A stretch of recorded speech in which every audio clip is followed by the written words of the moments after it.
Strawberry Shortcake, Berry Fairy Tales, The Little Mermaid.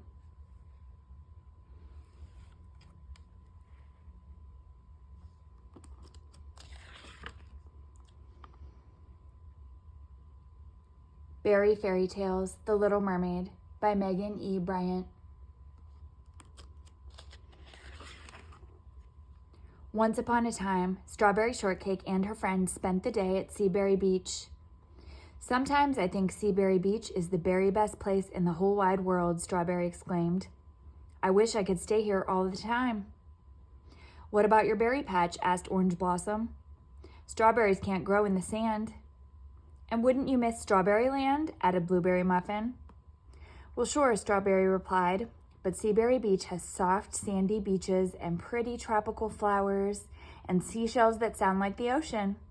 And there are sea berries in the lagoon, and I bet mermaids live there too. That's why I wish I never had to leave. Strawberry closed her eyes and listened to the sound of the waves washing onto the shore. She began to imagine a world deep in the ocean, where there was an enchanted castle under the sea. Hidden behind twisting strands of seaweed and lacy curtains of coral, the sea castle was home to 4 special mermaid friends: Sea Star, Coral, Shell, and Pearlberry. The mermaids loved living beneath the sea, except for Pearlberry. Wouldn't it be wonderful to be a human? Pearlberry sighed dreamily. To live on land, to walk and run and play on the shore. Pearlberry, silly, you know mermaids can't go to the shore, Sea Star exclaimed. Besides, if you lived on land, everyone in the ocean would miss you, Shell said gently. Especially us. I know, Pearlberry said softly. I would miss you too. But that didn't stop her from wishing she could live above the sea.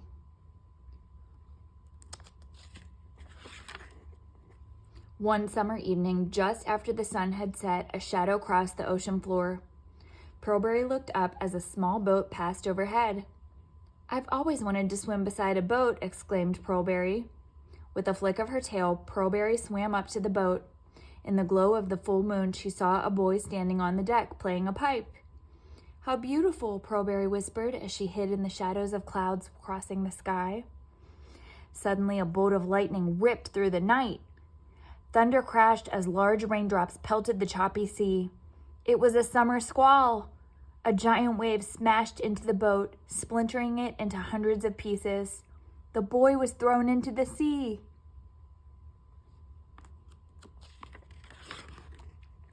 Oh no, thought Pearlberry. Humans can't live underwater.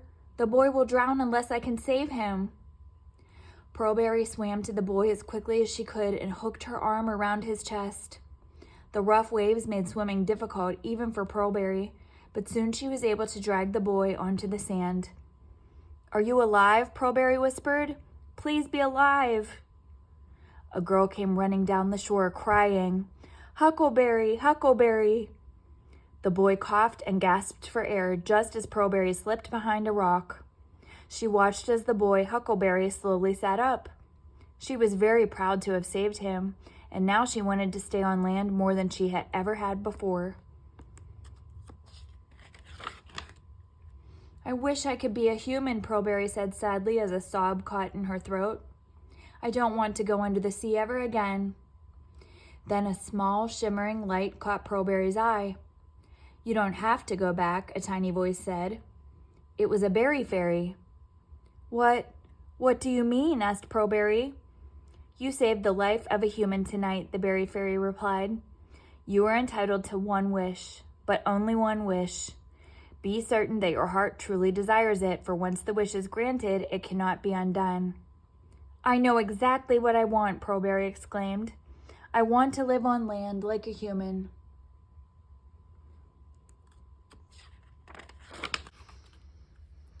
A flash of light streaked across Pearlberry's tail. She looked down and saw 2 strong legs. Then a swirl of sparkles surrounded Pearlberry, and she found herself wearing a dress as soft and shimmery as sea spray. Pearlberry gasped. Oh, thank you, Berry Fairy, she said. This is a dream come true. But the berry fairy had disappeared, leaving Pearlberry all alone. except for the 2 human children who were walking away from her. Wait, Pearlberry called as she tried to stand on her new legs. Please wait. Huckleberry turned around. Look, Blueberry, he said. There she is, the girl who saved me.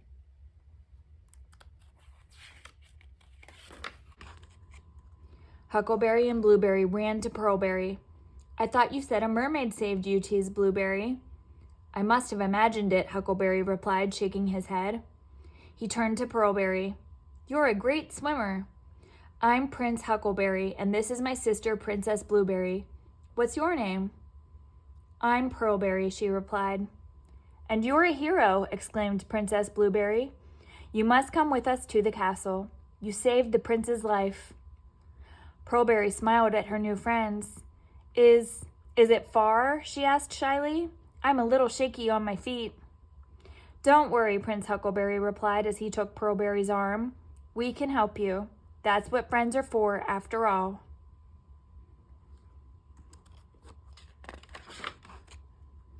In the morning, Princess Blueberry gently woke Pearlberry. Wake up, sleepyhead, she said. Huck and I have planned a very fun day. Pearlberry grinned. I don't want to miss a thing.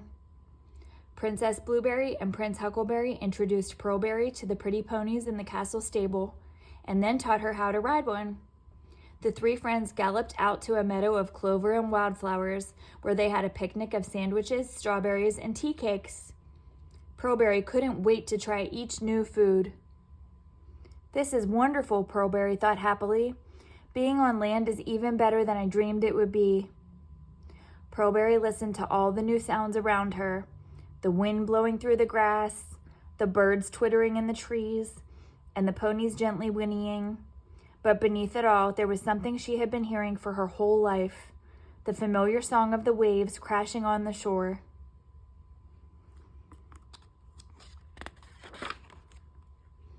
That night, Pearlberry was very tired from her busy day, but try as she might, she couldn't fall asleep.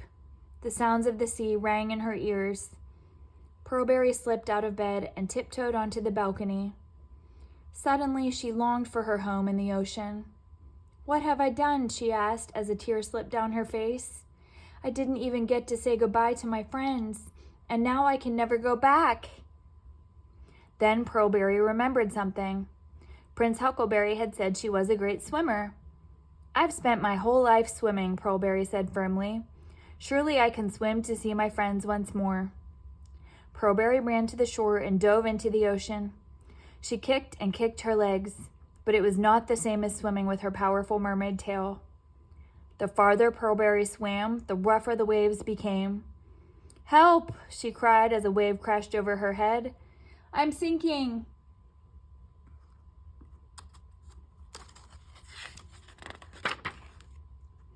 Suddenly there was a warm glow of light, and Pearlberry found herself being carried to a rock jutting out of the sea. Once again, the Berry Fairy was by her side. Oh, Pearlberry, the Berry Fairy said sadly, I tried to warn you. Were you not certain about becoming a human? I was. I am. I don't know, Pearlberry said. Being on land is what I've always wanted, but I feel homesick for the sea. Pearlberry, don't you know how lucky you are? The Berry Fairy asked kindly. Your heart is big enough to love 2 places at once. You can carry your home in your heart wherever you go. Then why do I feel so sad? Pearlberry asked. I wish I'd stayed in the sea. I can't undo the wish you made, replied the Berry Fairy. But I can do this. Each month when the full moon glows in the night sky, you will become a mermaid again. You may swim out to sea and visit your mermaid friends.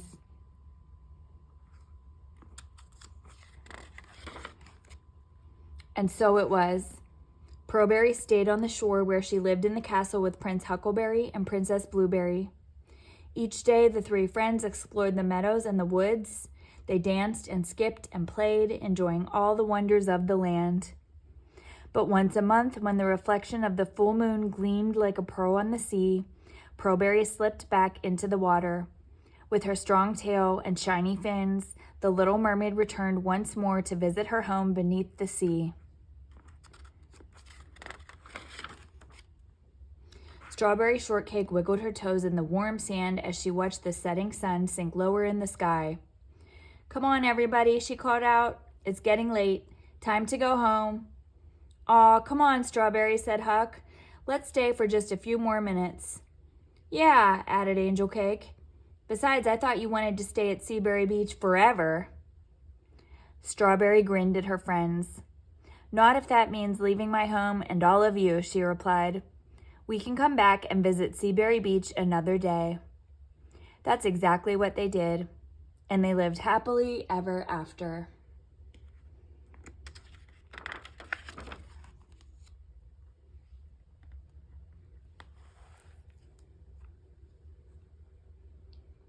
The end.